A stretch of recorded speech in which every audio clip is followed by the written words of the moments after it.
কিছুমান সংগঠনৰ নেতাক নমাই দিছে সাম্প্ৰদায়িক হিংসা বিদ্বেষ বিয়পাই সাধাৰণ শ্ৰেণী মানুহক ৰাস্তাত কাণত ধৰাই গাড়ী চেক কৰাই এটা অপ্ৰীতিকৰ পৰিস্থিতি নগাঁও আৰু কলিয়াবৰত কৰি আছে। গতিকে মুখ্যমন্ত্ৰী আৰু নগাঁও জিলা আয়ুক্ত আৰু আৰক্ষী অধীক্ষকগৰাকীয়ে নগাঁৱত কি গুণ্ডা নমাই দিছে নেকি? চৰকাৰে একফালে যে অন্যায় কৰি আছে, গুলি কৰি আছে, অত্যাচাৰ কৰিছে, তাৰ পিছতো কিছুমান মাংস নোহোৱা সংগঠনৰ নেতাক ফিল্ডত নমাই দি হিয়াল দত্তৰ দৰে ৰাজনৈতিক নেতাবিলাকক ফিল্ডত নমাই দি পেলাই তেওঁলোকে অসমখনক কি কৰিব বিচাৰিছে মুখ্যমন্ত্ৰী ডাঙৰীয়াই। গতিকে নগাঁৱৰ আৰক্ষী অধীক্ষকগৰাকীয়ে যদি ইমিডিয়েট একশ্যন নলয়, ভাৰতীয় নাগৰিকৰ ওপৰত ৰাস্তাত যে অত্যাচাৰ চলোৱা হৈছে, তেনেহ'লে কিন্তু আমিও ৰাজপথত ওলাবলৈ বাধ্য হ'ম। কিছুমান সংগঠনৰ নেতাক নমাই দিছে সাম্প্ৰদায়িক হিংসা বিদ্বেষ বিয়পাই সাধাৰণ শ্ৰেণী মানুহক ৰাস্তাত কাণত ধৰাই গাড়ী চেক কৰাই এটা অপ্ৰীতিকৰ পৰিস্থিতি নগাঁও আৰু কলিয়াবৰত কৰি আছে।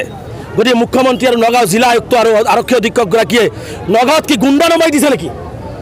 চৰকাৰে একফালে যে অন্যায় কৰি আছে, গুলি কৰি আছে, অত্যাচাৰ কৰিছে, তাৰ পিছতো কিছুমান মাংস নোহোৱা সংগঠনৰ নেতাক ফিল্ডত নমাই দি হিয়াল দত্তৰ দৰে ৰাজনৈতিক নেতাবিলাকক ফিল্ডত নমাই দি পেলাই তেওঁলোকে অসমখনক কি কৰিব বিচাৰিছে মুখ্যমন্ত্ৰী ডাঙৰীয়াই।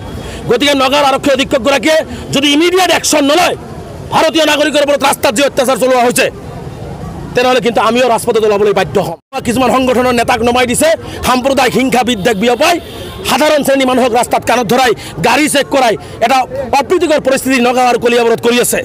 গতিকে মুখ্যমন্ত্ৰী আৰু নগাঁও জিলা আয়ুক্ত আৰু আৰক্ষী অধীক্ষকগৰাকীয়ে নগাঁৱত কি গুণ্ডা নমাই দিছে নেকি? চৰকাৰে একফালে যে অন্যায় কৰি আছে, গুলি কৰি আছে, অত্যাচাৰ কৰিছে, তাৰ পিছতো কিছুমান মাংস নোহোৱা সংগঠনৰ নেতাক ফিল্ডত নমাই দি হিয়াল দত্তৰ দৰে ৰাজনৈতিক নেতাবিলাকক ফিল্ডত নমাই দি পেলাই তেওঁলোকে অসমখনক কি কৰিব বিচাৰিছে মুখ্যমন্ত্ৰী ডাঙৰীয়াই। গতিকে নগাঁৱৰ আৰক্ষী অধীক্ষকগৰাকীয়ে যদি ইমিডিয়েট একশ্যন নলয়, ভাৰতীয় নাগৰিকৰ ওপৰত ৰাস্তাত যে অত্যাচাৰ চলোৱা হৈছে, তেনেহ'লে কিন্তু আমিও ৰাজপথত ওলাবলৈ বাধ্য হ'ম।